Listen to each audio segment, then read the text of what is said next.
nous avons le plaisir d'accueillir Thomas Gomard. Thomas Gomard est historien des relations internationales.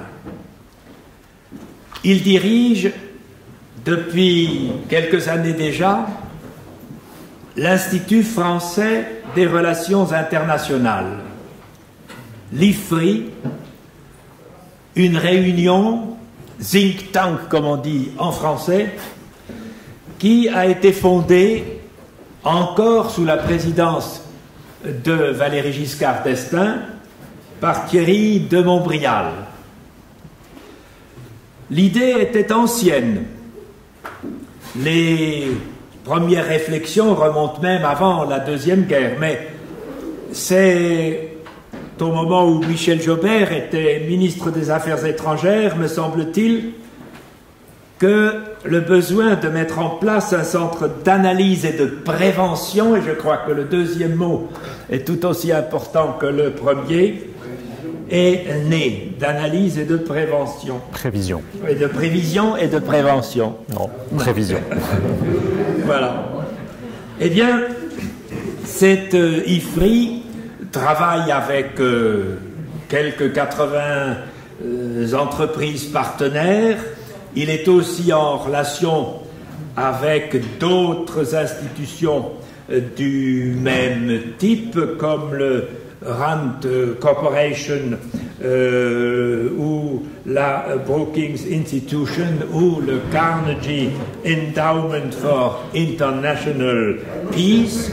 Donc, ceci pour vous situer un peu cet institut que certains d'entre vous connaissent.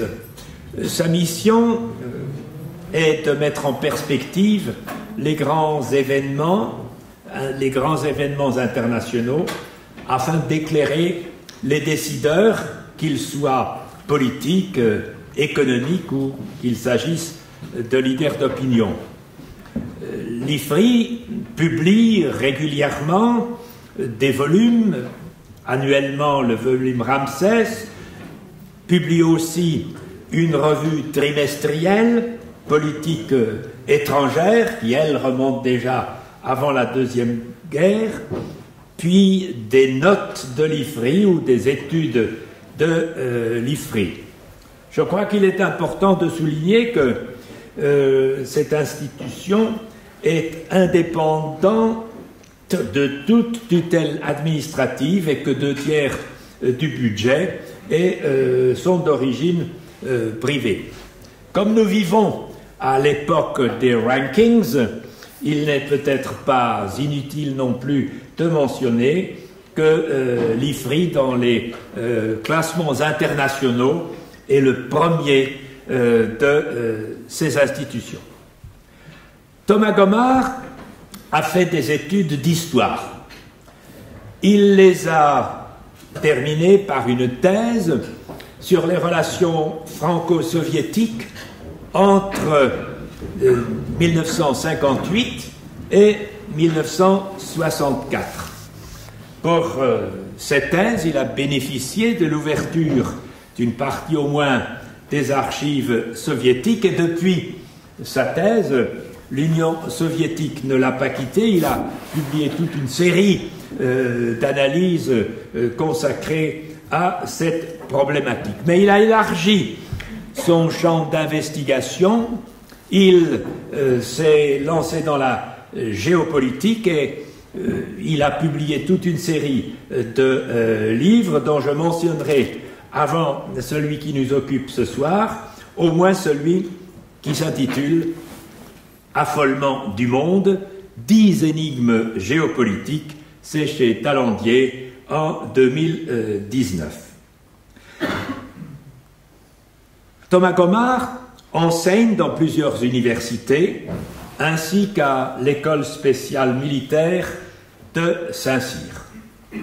Ce soir, l'objet de notre réunion est ce livre, « Guerres invisibles, nos prochains défis géopolitiques ». Évidemment, l'adjectif invisible appelle le visible, puisque, en effet, ce livre a deux parties, le visible et l'invisible. Le but tel qu'il est défini dans le prologue est de rendre visibles justement les mécanismes invisibles de la compétition entre les puissances. La mondialisation a rendu cette compétition plus féroce que jamais, elle l'a généralisée, et en grande partie cette compétition est devenue invisible, entre autres, parce qu'elle s'est déplacée dans l'univers numérique. Le point de départ, c'est donc cette compétition internationale définie comme une guerre. Et l'enjeu de cette guerre est bien la conquête d'une situation dominante, guerre essentiellement entre la Chine aujourd'hui et les États-Unis. Thomas Gomard n'est pas seul à penser cette compétition en termes de guerre, puisque dès le prologue également, il nous dit que son livre est en quelque sorte une réponse à un livre de 2 officiers chinois qui s'intitule « La guerre hors limite ». Un livre qui date de 1999, donc d'il y a une bonne vingtaine d'années. L'origine du conflit entre l'Asie et l'Occident est donc ancien, mais il est entré, sans doute grâce ou à cause du Covid aussi, dans une phase nouvelle. Et cette phase nouvelle, Thomas Gomard va pour commencer essayer de vous la détailler, nous dire comment il a été amené à faire ce livre, avant de répondre aux questions des uns et des autres. Thomas, c'est à vous de jouer. Merci, cher Robert. Bonsoir à toutes et à tous. Je suis très heureux à la fois découvrir cet endroit, de répondre à l'invitation de Robert et de Jean-Pierre Le Goff et de pouvoir présenter Guerres invisibles. Ce qui est bien après l'introduction de Robert, c'est que le travail est fait. Je serais presque tenté de prendre les questions, puisque vous avez parfaitement résumé, pas parfaitement, partiellement résumé le livre, donc ça me laisse un petit peu encore de choses à dire. Robert, si vous le permettez, je vous remercie aussi pour votre éloge funèbre. J'y relève 2 erreurs que je me vois obligé de corriger. Ah oui, faites. La première, c'est que nous aimerions être classés premier think tank mondial, mais ce n'est pas tout à fait le cas. Nous sommes très bien classés, mais nous ne sommes pas les premiers. Parmi les Français, vous êtes parmi les Français. Ah, excusez-moi, c'est mon droit gauche est difficile. Parmi les Français. Voilà. Donc c'est une précision importante par honnêteté. Et puis, vous avez mentionné le fait que j'enseignais à l'école spéciale militaire de Saint-Cyr, mais ça, c'est quand je courais vite, parce que j'ai arrêté en 2008. D'accord. Donc, effectivement, j'ai enseigné, mais ça commence à remonter. Avant de commencer et d'essayer de prolonger l'exposé déjà très complet de Robert, je voudrais demander, ce que je fais souvent au début de ces présentations, s'il y a des personnes dépressives dans la salle. Parce que s'il y a des personnes dépressives, il est encore temps de partir. On est mardi soir, il fait encore jour. Quand vous allez sortir, il fera nuit. Et probablement avec une vision du monde pas forcément resplendissante. Voilà. Donc vous avez encore quelques minutes si vous le souhaitez. Bon, Robert, effectivement, vous l'avez rappelé, je suis parti tout simplement, pour des raisons sur lesquelles je pourrais revenir d'ailleurs, du credo. Je crois au monde visible et au monde invisible. Et j'ai construit le livre de la manière suivante, c'est qu'il y a une partie visible qui se compose de 4 chapitres. Quand on fait des relations internationales, comme je le fais, en fait, il y a des choses évidentes, c'est-à-dire les conflits, les questions environnementales, les questions commerciales, et puis la question des inégalités entre pays et au sein des pays. Donc ça, c'est le visible. Et puis j'ai essayé en miroir de décrire des processus sous-jacents avec des verbes en fait, c'est-à-dire qu'il y a le fait de numériser. Nous sommes dans un moment, Robert l'a indiqué, de mise en données du monde et que cette mise en données concerne tous les domaines d'activité humaine et s'accélère. Ensuite, il y a un processus qui consiste à innover, et nous sommes dans un moment où le sens de l'innovation, j'y reviendrai, est en train de changer. Ensuite, il y a un processus qui consiste à dissimuler. Je pense que le fait d'être en mesure de dissimuler est un attribut de puissance, et l'épisode récent de ce qu'on a appelé AUKUS, l'affaire des sous-marins, peut-être sur laquelle on reviendra, l'illustre. Et puis enfin, il y a le fait de contrôler, c'est-à-dire de contrôler un certain nombre de points critiques par lesquels passe la mondialisation ou la globalisation selon le terme que l'on privilégie. Et donc le livre s'articule sur ces deux parties et peut se lire en miroir avec en conclusion une réflexion sur la France et sur une sorte d'invitation à essayer de réfléchir à ce que j'appelle la grande stratégie, qui est un concept qui redevient à la mode, et qui est une manière pour moi d'essayer de rompre avec le court-termisme dans lequel nous sommes, c'est-à-dire d'essayer de penser ces questions-là à un horizon d'une génération et pas simplement d'un mandat présidentiel ou législatif. Donc voilà pour la généalogie du livre que j'ai écrit entre janvier 2020 et novembre 2020. Donc pendant la majeure partie du premier confinement. Je n'ai pas fait que ça, hein, je rassure tout le monde, je rassure notamment mes collègues de l'IFRI. La période en fait, d'écriture est assez importante sur un certain nombre de questions que j'aborde. Alors ce que je vous propose, c'est d'articuler cette présentation en trois volets, en commençant par revenir beaucoup plus précisément sur le cadre d'analyse qui a été le mien. Ensuite, d'insister sur ce que j'appelle les mutations de l'économie politique internationale, et en particulier le passage, pour faire très simple, d'une géopolitique du pétrole à une géopolitique des données. Et pour finir, de réfléchir aux conséquences de tout cela pour la France et pour l'Union européenne. Alors, le cadre d'analyse, Robert l'a mentionné, c'est qu'il se trouve effectivement... Quand j'enseignais aux écoles de Couët-Quidan, j'avais un cours d'introduction à l'analyse stratégique qui consistait à essayer de donner non sans mal, des éléments assez rudimentaires aux étudiants, enfin aux sous-lieutenants, sur les grandes conceptions stratégiques par pays. Et donc j'avais un cours sur la Chine. Et à l'époque, le livre La guerre hors limite, qui a été traduit en français en 2003, était très commenté aux États-Unis et m'avait beaucoup frappé, parce qu'il décrivait 24 types de guerres sur 3 niveaux différents, allant de la guerre nucléaire, en passant par la guerre sanitaire, la guerre environnementale, la guerre financière, la guerre médiatique, etc. Et les auteurs, qui étaient 2 officiers il y en a toujours un qui est toujours vivant d'ailleurs, j'y reviendrai, indiquaient 2 choses très importantes. La première, c'est qu'à leurs yeux, les appareils militaires avaient perdu le monopole de la guerre, ce qui ne signifie pas qu'ils sont devenus inutiles, mais ce qui signifie qu'ils sont devenus au fond une partie d'un tout beaucoup plus large, puisque, et c'est le deuxième point, ces 2 auteurs parlent d'addition-combinaison, c'est-à-dire cette capacité, en termes stratégiques, de penser sur plusieurs registres, c'est-à-dire d'articuler ce qui va relever d'une action dans le champ sanitaire, avec une action dans le champ numérique, avec une action dans le champ environnemental, par exemple. Et cette approche est, à mon avis, extrêmement intéressante à relire a posteriori, c'est-à-dire que 20 ans après, je l'ai relu, puisque notamment Aurélie Julia, que nous connaissons, Robert et moi, par la revue des Deux Mondes, avait attiré notre attention sur un article, un entretien accordé par un des 2 auteurs sur sa lecture de la crise sanitaire.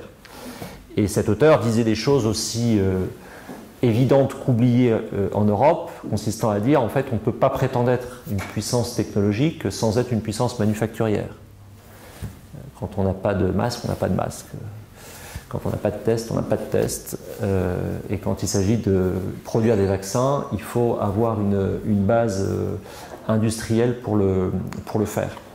Et donc, 20 ans après, j'ai relu La guerre hors limites, en observant que pendant ce laps de temps, ce qu'il s'était passé en termes géopolitiques et géoéconomiques, c'est que la Chine avait ravi à l'Union européenne sa deuxième place sur la scène internationale et ambitionne de manière tout à fait explicite d'occuper la première place à l'horizon désormais bien connu de 2049, date du centenaire de la République populaire de Chine, ce qui est désormais l'horizon en fait, ce qui prouve aussi la capacité chinoise à orienter ce qu'on appelle le récit, ce qui est désormais l'horizon de temps que les Chinois nous imposent à certains égards, étant entendu dans leur discours que la question notamment de Taïwan sera évidemment résolue d'ici là.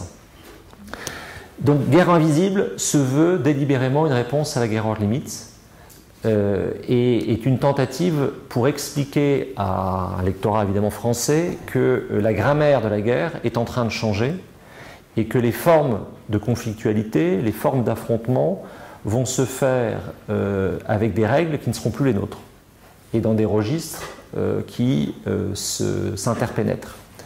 Alors ça me conduit au deuxième point de ce cadre d'analyse. Le mot-clé sur lequel j'ai réfléchi, c'est le mot d'enchevêtrement.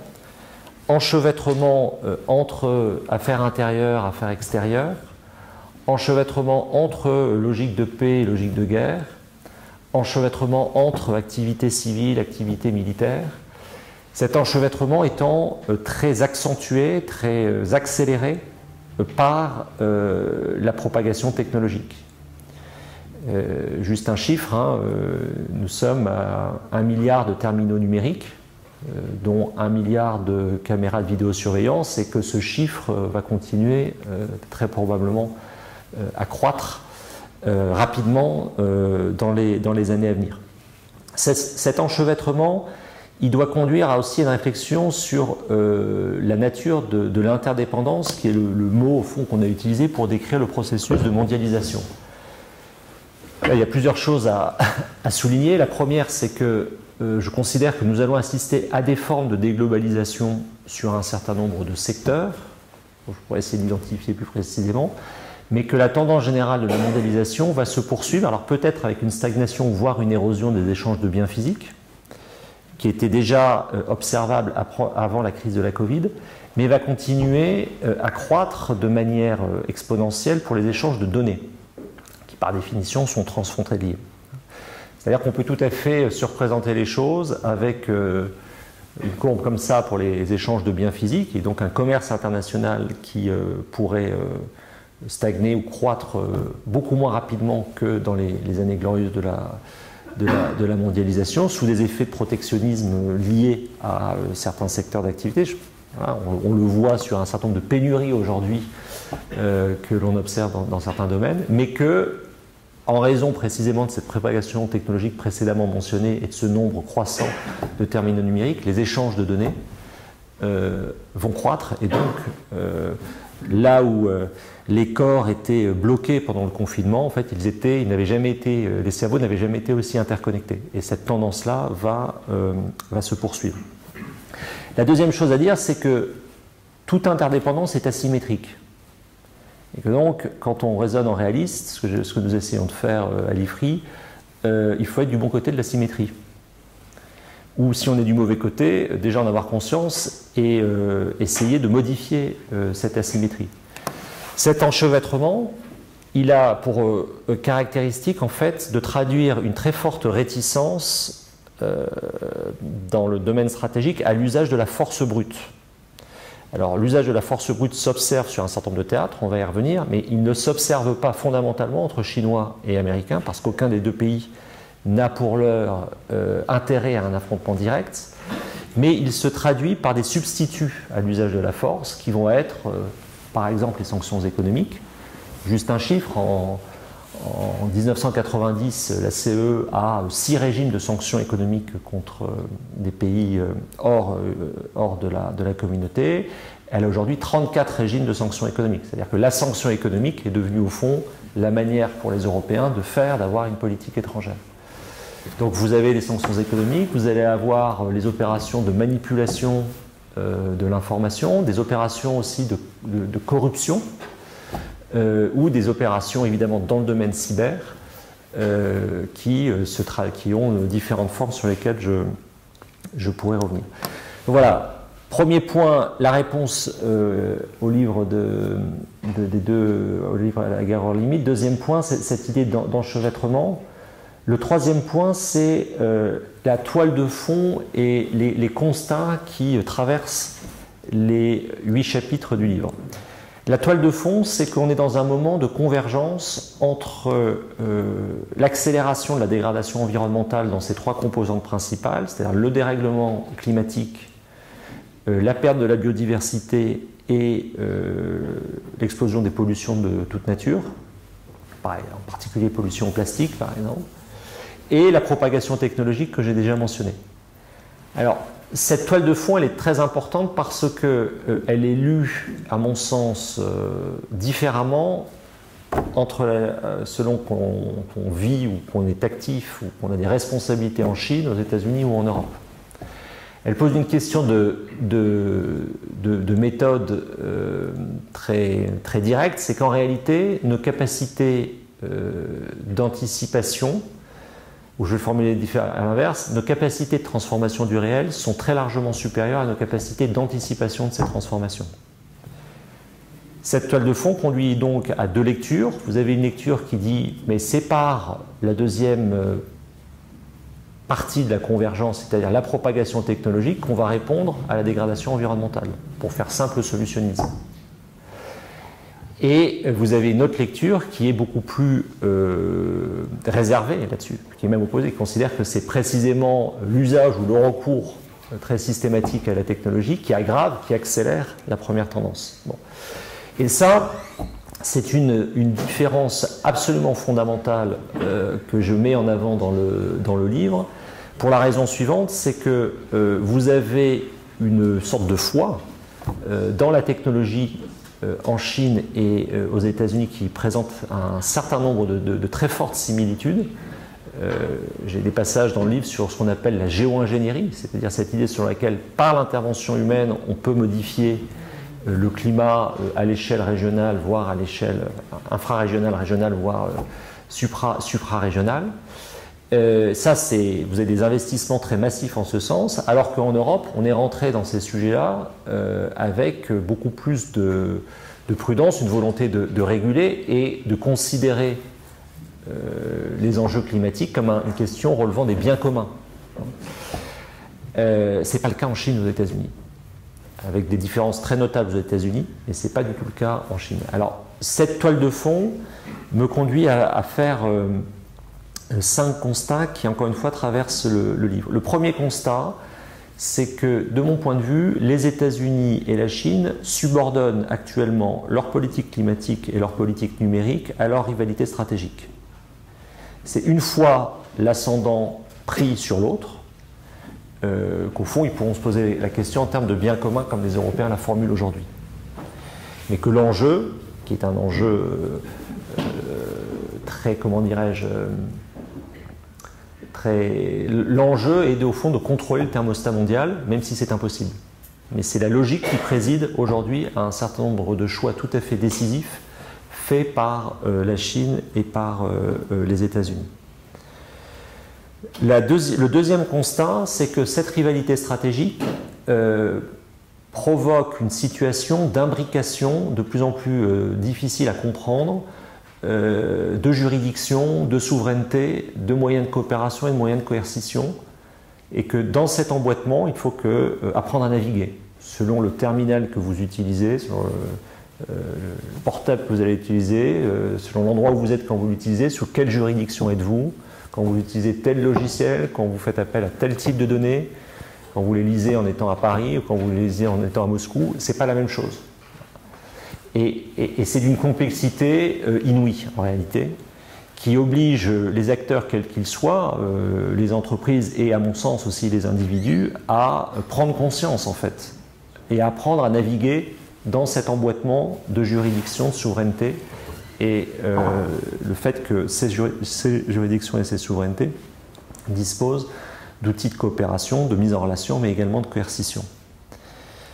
Le troisième constat, c'est que la rivalité sino-américaine n'est pas comparable, on pourrait revenir à la rivalité soviéto-américaine de la guerre froide, et est en train de créer des vides stratégiques, en particulier dans l'environnement immédiat de l'Europe. Et que les Européens se retrouvent, à mon sens, dans une situation très inconfortable parce qu'ils vont avoir à gérer des questions de sécurité dans leur environnement immédiat, beaucoup plus tôt que prévu, en étant de plus en plus le terrain de jeu de la rivalité, en termes d'influence, en termes géoéconomiques, de la rivalité sino-américaine. Et ça ce sont des effets déjà visibles en Méditerranée orientale, avec l'attitude par exemple de pays comme la Russie ou la Turquie. C'est évidemment de plus en plus visible en Afrique du Nord, c'est évidemment très visible également sur les flancs orientaux de l'Union européenne. Le quatrième constat, c'est l'importance des questions, enfin des inégalités dans le jeu international. C'est-à-dire au fond la dimension sociale, la question sociale qui traverse les relations internationales et la question des inégalités qui se pose à la fois entre pays et au sein des pays. Un chiffre qui m'a beaucoup frappé en préparant le livre. Vous avez 30 ans de différence d'espérance de vie entre Singapour et la Sierra Leone, et vous avez 30 ans de différence d'espérance de vie entre les deux quartiers les plus opposés de Chicago, le plus huppé et le plus pauvre.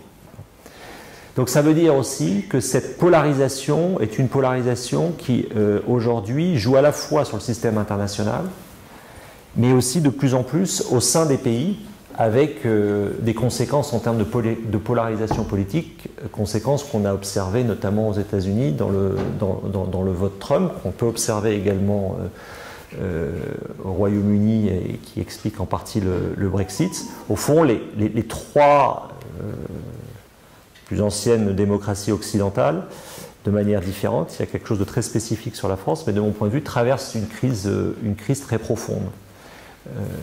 États-Unis, Royaume-Uni, ou plutôt Royaume-Uni, États-Unis et France.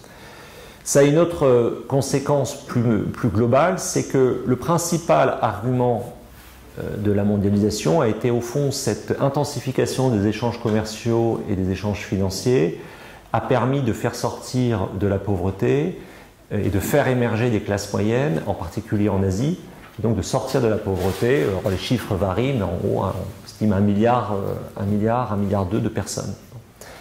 Alors ça, c'est un point effectivement très important, parce que cette tendance-là est peut-être remise en cause par la crise du Covid, qui est en train de faire retomber dans la pauvreté des couches importantes de population, et en particulier sur le continent africain.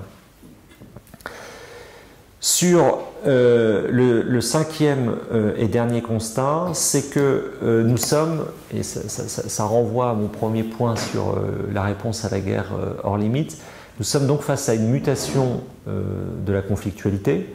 Et j'ai écrit Guerres invisibles, si vous voulez, pas du tout comme un horizon d'attente, mais comme la description de ce que je considère être notre situation actuelle.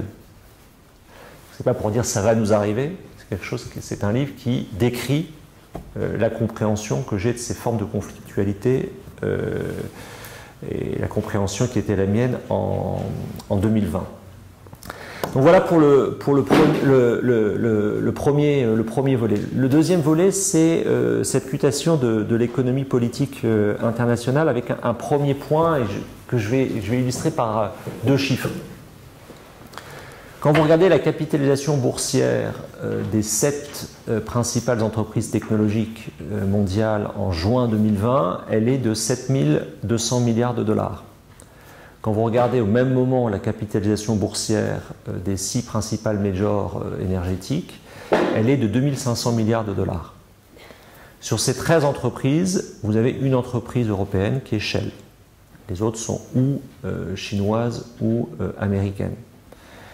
Sur les 100 entreprises les plus rentables au monde, vous avez 76 entreprises chinoises ou américaines et 15 entreprises européennes.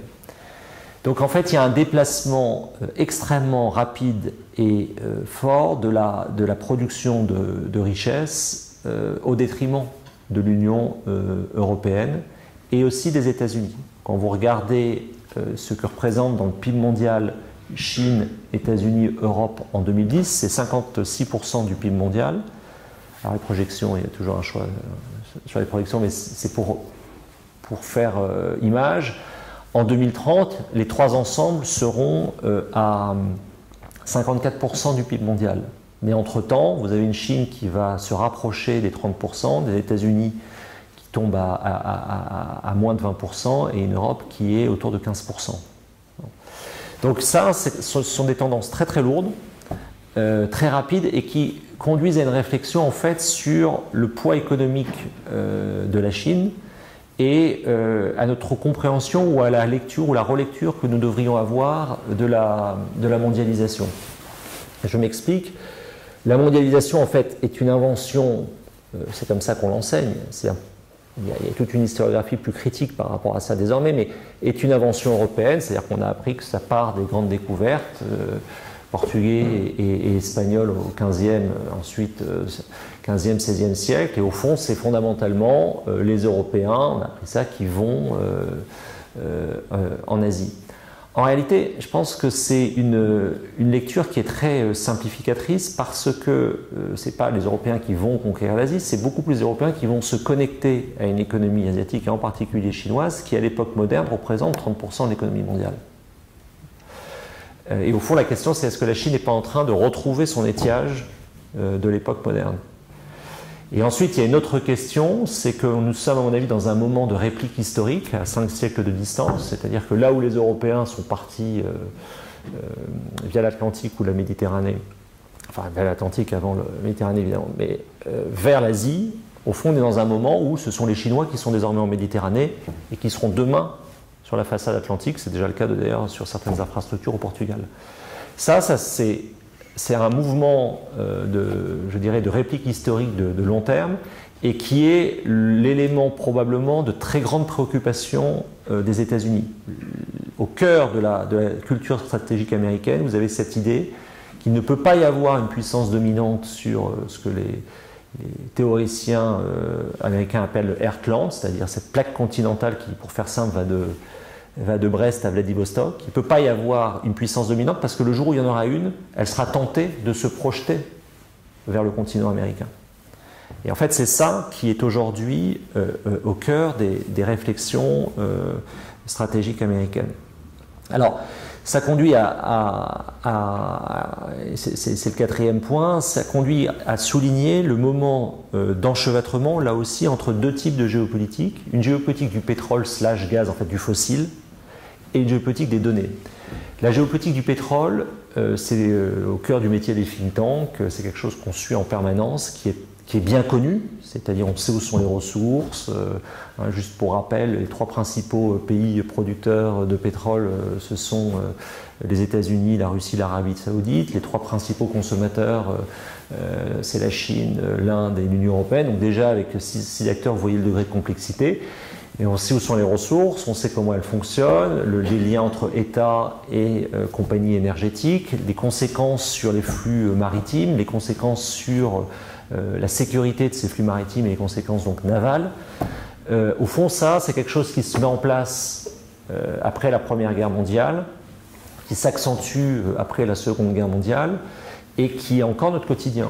C'est-à-dire que l'énergie fossile, en dépit des injonctions à la transition énergétique, reste au cœur des mix. Et j'ajoute qu'il y a une forte inertie de ces mix énergétiques, en particulier en Chine, dont vous savez que le mix reste très, très majoritairement composé de charbon.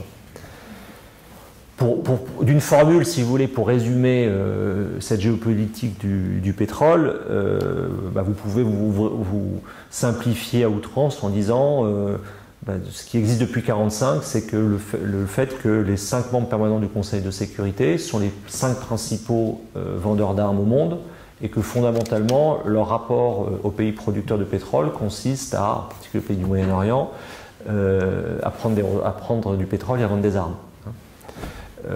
Et ça, c'est extrêmement structurant sur cette géopolitique du pétrole, avec l'exception de la Russie qui n'a pas besoin de prendre de pétrole mais qui vend des armes. Donc ça, c'est le cadre, et c'est un cadre qu'il faut continuer à suivre, parce qu'encore une fois, il y a les effets d'inertie de mix, et que ensuite les enjeux de transition énergétique, que ce soit l'hydrogène dont on parle beaucoup ces temps-ci, auront forcément des conséquences géopolitiques, et que les enjeux liés à la numérisation ont également des conséquences géopolitiques dans le sens le plus classique du terme, puisque, comme vous le savez, pour faire votre téléphone portable, il faut des minerais, il faut des terres rares, et que tout ça est l'objet d'une compétition à l'échelle globale. Donc ça, c'est l'existant, ça demande beaucoup d'attention, beaucoup de suivi, et j'y consacre un certain nombre de pages dans le livre. Là-dessus se greffe ce que j'appelle peut-être improprement la géopolitique des données, c'est-à-dire la compréhension, la reterritorialisation de quelque chose qu'on nous a présenté comme virtuel, la datasphère.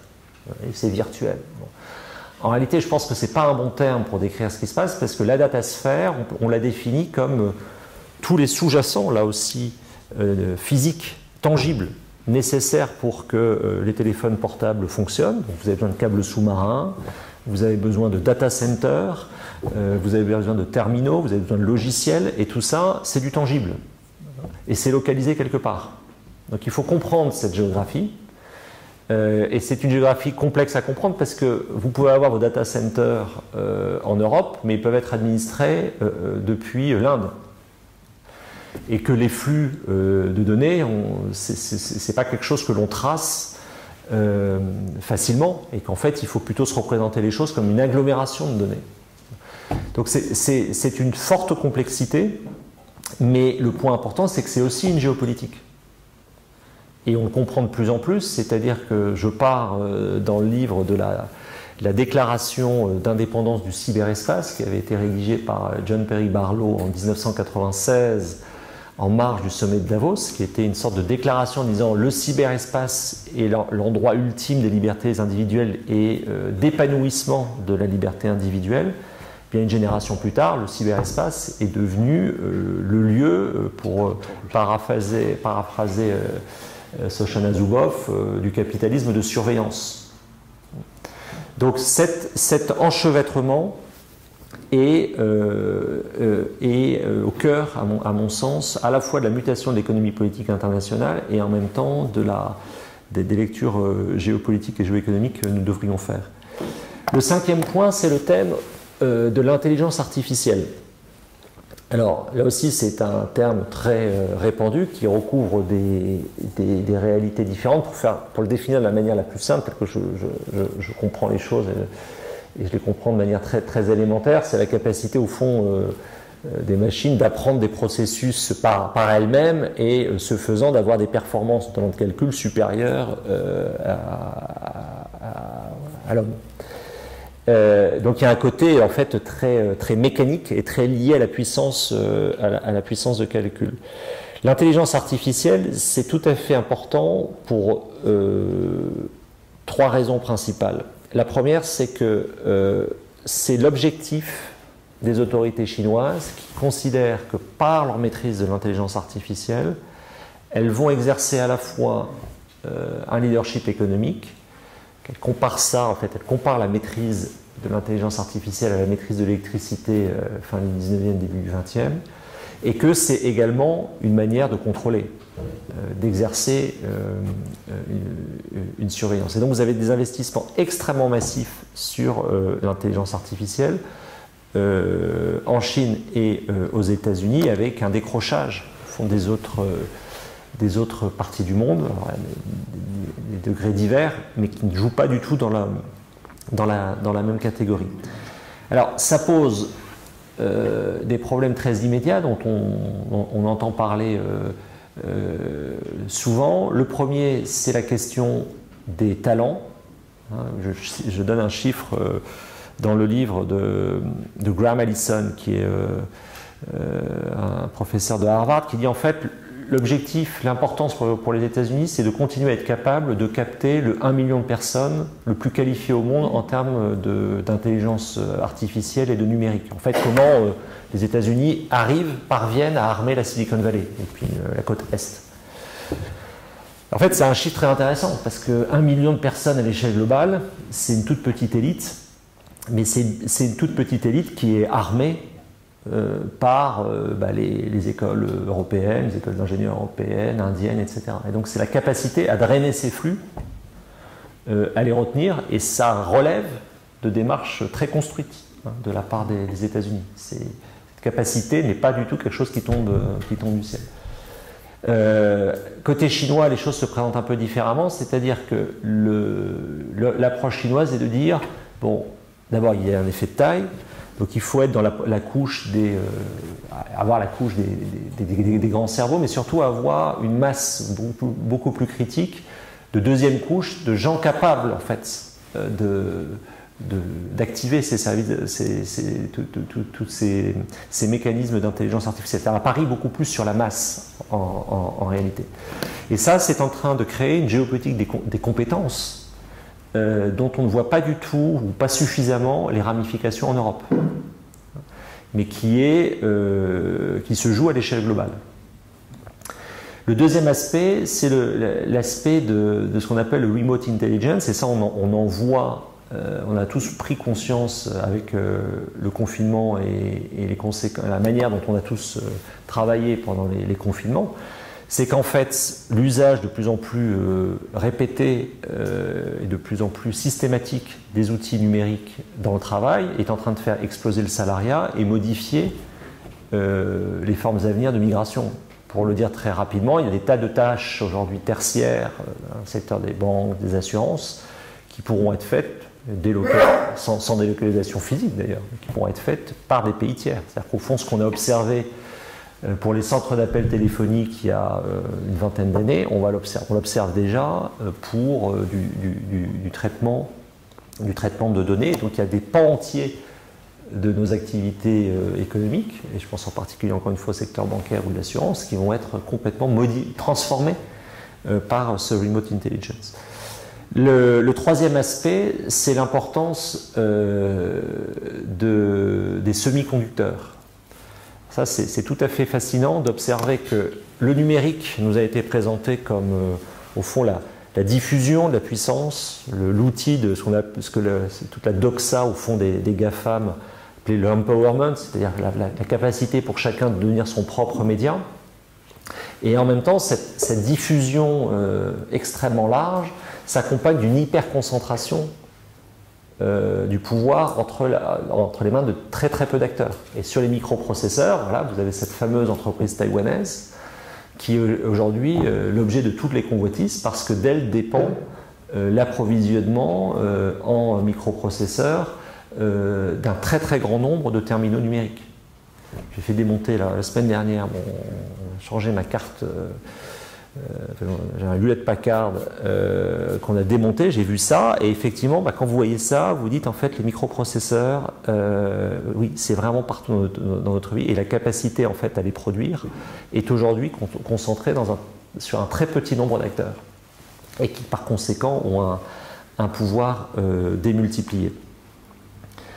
Donc ça, ce sont les enjeux liés à l'intelligence artificielle, enjeux aussi de supercalcul sur lesquels on pourra revenir. Le sixième point, c'est la notion de civilitaire, c'est-à-dire ce fait de réunir ces deux mots, civil et militaire. Pourquoi ? Parce que quand on fait des relations internationales, on a l'habitude moi j'ai l'habitude de distinguer ce qu'on appelle très simplement l'approche économique, qui est à la fois très complexe et simple dans ses finalités, c'est-à-dire au fond produire de la valeur et servir un actionnariat des parties prenantes, de l'approche politico-stratégique qui se fait toujours, pour paraphraser Raymond Aron, à l'ombre de la guerre. Et au fond, le décideur politique, son rôle, c'est de bien séparer les deux et de les conjuguer le cas échéant. Or, on est face à deux acteurs, la Chine et les États-Unis, pour lesquels cette distinction fondamentale en Europe est de moins en moins présente. En Chine, parce que nous sommes dans un système de fusion des pouvoirs entre les mains du Parti communiste chinois, et aux États-Unis, parce que nous avons une position tout à fait centrale occupée par ce que j'appelle le complexe militaro-numérique, c'est-à-dire ces interfaces entre les grands acteurs du numérique, les GAFAM, et tout ce qui relève des forces armées, des forces de renseignement américaines. Les deux se comprenant en fait étant étroitement liés. Les deux parties étant dans une logique d'extraction de données, les GAFAM ayant besoin de volumes énormes de données, en particulier convoitent tout ce qui est accumulation de données par des acteurs publics, et ça c'est quelque chose évidemment qu'on observe aussi en France, enfin en France, en Europe.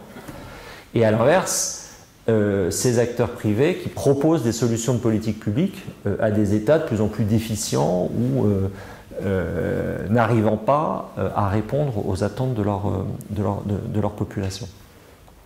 Donc en fait, la grande difficulté pour les Européens, c'est de ne pas disposer ou de disposer simplement de briques de complexes militaro-numériques par rapport à deux complexes militaro-numériques qui sont en guerre ouverte l'un envers l'autre et qui sont beaucoup plus avancés en fait. Pour une raison assez simple, c'est que ce qu'ont fait les GAFAM, et on a mis 15 ans à comprendre ça en Europe, ça a été une accumulation primitive des données. Et côté chinois, une capacité, compte tenu du nombre, à générer des volumes énormes de données. Or, nous sommes une capacité à générer des données, mais en même temps avec des réglementations différentes selon les pays de l'Union. Alors, le civilitaire, ensuite, il a comme particularité de permettre de comprendre une sorte d'inversion dans les cycles d'innovation.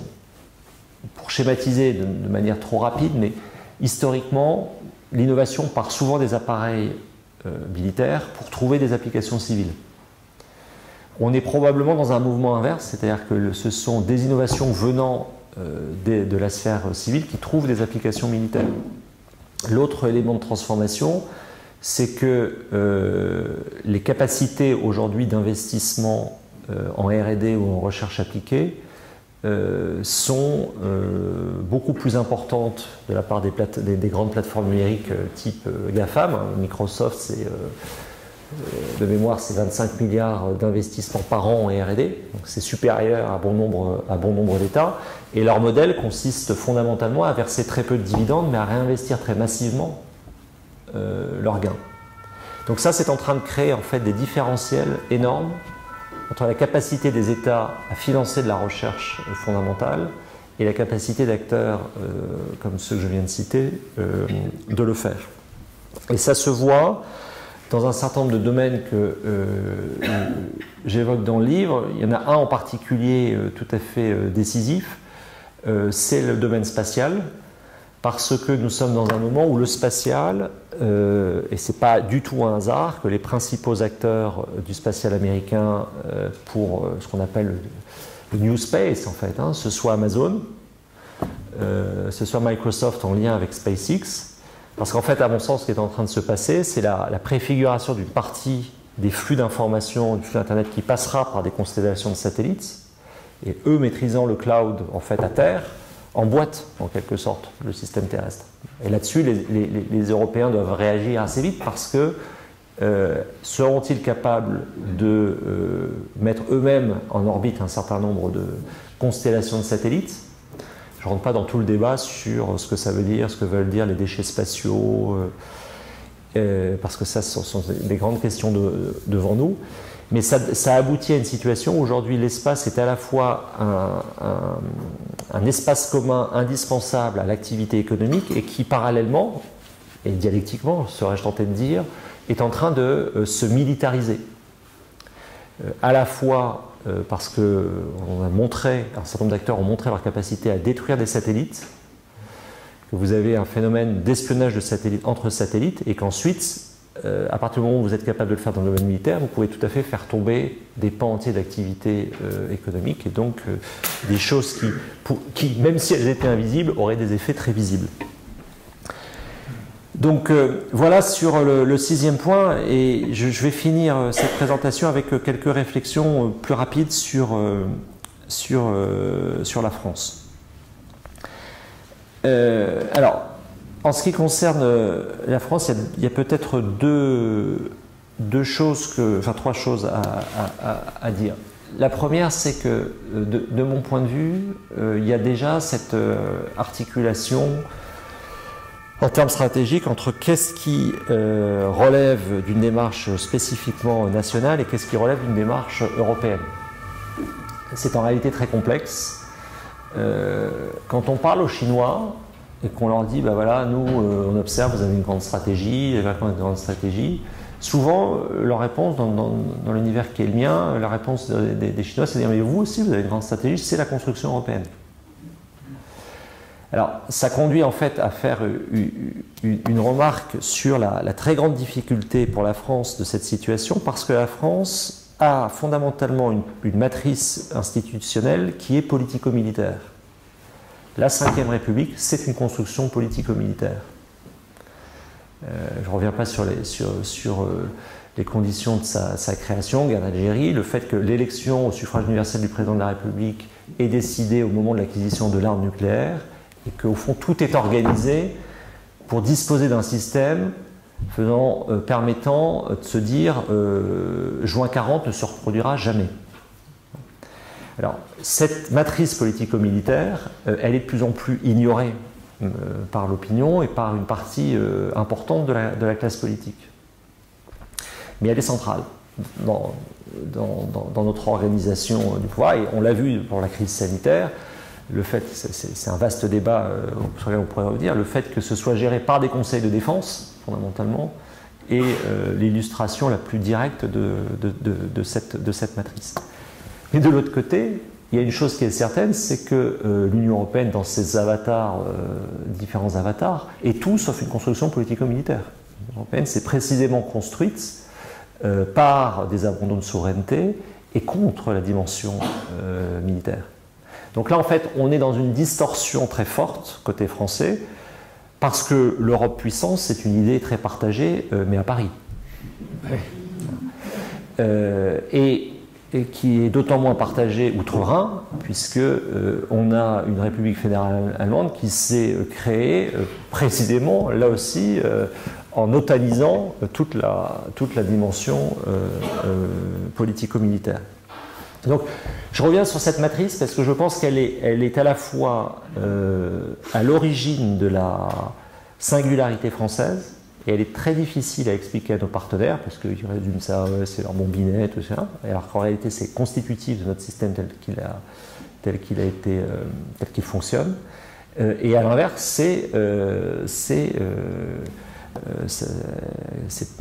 orthogonal en quelque sorte avec le projet européen depuis le traité de Rome.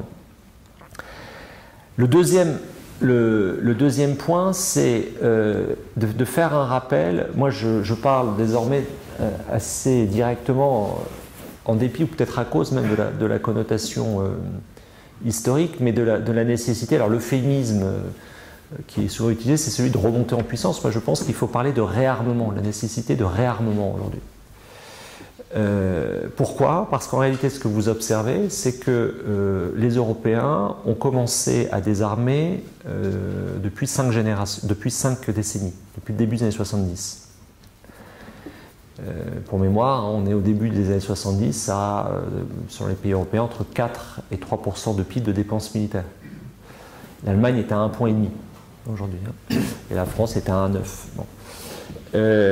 Alors, pourquoi c'est important d'avoir ça en tête? C'est qu'évidemment, cette décrue s'est accélérée pour des raisons assez compréhensibles, les dividendes de la paix après 90 et la fin de la guerre froide et la confrontation soviéto-américaine et avec ses conséquences en Europe. Mais ce qui est plus inattendu, c'est que les Européens ont continué à désarmer après 2001, là où tout le monde a commencé à réarmer très massivement. Et pas seulement les États-Unis. Les États-Unis et la Chine, aujourd'hui, c'est à eux deux plus de 1000 milliards de dépenses militaires par an. La France est à 40 milliards, les États-Unis sont à 700 milliards et la Chine est autour de 250 milliards. Donc les ordres de grandeur, et évidemment ça a des conséquences sur les aspects technologiques, pour les raisons que j'indiquais précédemment. C'est-à-dire que, en fait, les Européens sont à contre-temps, ont continué à désarmer quand tout le monde est armé, et se retrouvent donc une génération plus tard avec un décrochage technologique et une capacité à assurer leur sécurité par eux-mêmes extrêmement relative. Et ça, c'est devant nous, en fait. C'est devant nous parce qu'en réalité, l'autonomie stratégique qui est voulue par Paris, encouragée, etc., ne voit pas que fondamentalement, même s'il y a un certain nombre de changements de pied, mais fondamentalement, la grande majorité des pays européens sont prêts à tout pour conserver la garantie de sécurité américaine. Alors ça me conduit au 9e et puis dernier point, et je m'arrêterai là, Robert, si vous le permettez. Peut-être une réflexion sur l'événement stratégique de ces dernières semaines, ce fameux AUKUS, qui a défrayé la chronique, en fait surtout en France. Hein. Alors, plusieurs éléments de mise en perspective historique. Le premier, c'est qu'il y a une chose qu'on ne peut pas reprocher à Londres et à Washington, ce serait une inconstance en matière navale. Pourquoi, quand vous lisez le communiqué de AUKUS, les trois pays se définissent comme des démocraties maritimes.